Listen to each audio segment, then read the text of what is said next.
तो नमस्कार दोस्तों, आशा करता हूँ आप लोग अच्छे होंगे। तो जैसा कि आप लोगों ने थंबनेल में देख लिया होगा कि मैं इस वीडियो में बताऊंगा कि मैंने आरआरबी ग्रुप डी से रिजर्वेशन क्यों दिया। तो दोस्तों, जो आरआरबी ग्रुप डी में जो मेरी पोस्ट थी वो पॉइंट्समैन की पोस्ट थी और जो मेरा ज्वाइनिंग था वह 19 जून 2023 को हुआ था और ज्वाइनिंग के लगभग 9 महीने के बाद मैंने इस आरआरबी ग्रुप डी पॉइंट्समैन के पोस्ट से रिजाइनेशन दे दिया। मेरी रिजाइनेशन देने का जो मुख्य रीजन थे वो मुख्य 5 रीजन थे। मैं जो पहला रीजन था उसमें क्या था कि इसका जो ड्यूटी आवर है, ड्यूटी आवर की बात करें तो आरआरबी ग्रुप डी में यदि आप स्पेशली पॉइंट्समैन के पोस्ट पर हैं तो आपकी ड्यूटी, अगर यदि आप छोटे स्टेशन पर हैं तो आपकी जो ड्यूटी होती है लगभग 12 घंटे की होती है। तो 12 घंटे की होती है तो आपको 12 घंटा आपको स्टेशन पर या तो गेट पर काम करना है।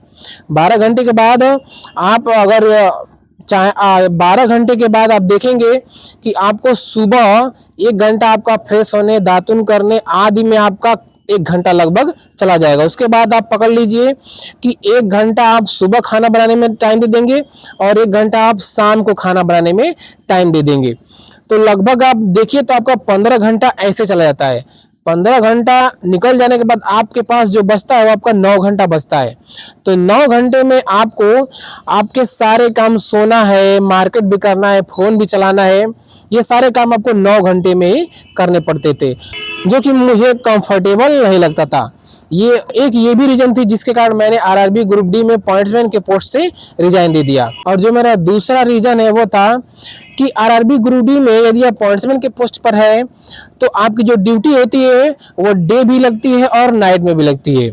तो नाइट में क्या होता है कि आपको हमेशा चौकन्ना रहना पड़ता है, आप अच्छे से सो नहीं पाएंगे। डे में तो आपकी ड्यूटी है तो खैर आप आराम से ड्यूटी कर लेंगे, लेकिन जो नाइट में ड्यूटी है वो मेरे बस का तो नहीं था। नाइट में भी आपको हमेशा जगे रहना पड़ता था, जो कि मेरे बस का नहीं था।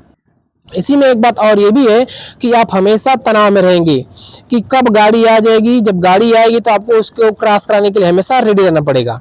जैसे मान लीजिए कि जो शेड्यूल्ड गाड़ियां होती हैं वो टाइम से चलती हैं तो उनका तो टाइमिंग ठीक होता है, लेकिन जो माल गाड़ियां होती हैं उनका कोई टाइमिंग फिक्स नहीं होता है, इसलिए वो कभी भी आ सकती हैं और इससे आपको एक हमेशा तनाव बना रहता है। तो मेरा तीसरा रीजन है वो है इसकी सैलरी। यदि आप पॉइंट्समैन के पोस्ट पर है तो जो आपकी सैलरी इन हैंड बनती है वो लगभग काट पीट के 27 से 28 हज़ार सैलरी आपकी बनती है। यदि आपके पास इससे अच्छी अपॉर्चुनिटी है तो आप इस जॉब को स्किप कर सकते हैं। और जो मेरा चौथा रीजन है वो ये है कि यदि आप पॉइंट्समैन के पोस्ट पर है तो आपको स्टेशन मास्टर के अंदर काम करना होता है। स्टेशन मास्टर यदि आपका अच्छा है तो ठीक है, अगर स्टेशन मास्टर आपका अच्छा नहीं है तो आपको हमेशा कुछ ना कुछ परेशान करते रहता है। और मुझे ये कतई पसंद नहीं है कि मुझे कोई कहे कि आप ये काम करो वो काम करो। मैं अपने मन से वो काम कर दूंगा, लेकिन अगर जो दूसरा कोई बोले कि ये काम करे वो काम करो तो ये मुझसे होगा नहीं। ये भी मेरा रीजन था कि मैंने आरआरबी ग्रुप डी पॉइंट्समैन के पोस्ट से रिजाइनेशन दे दिया।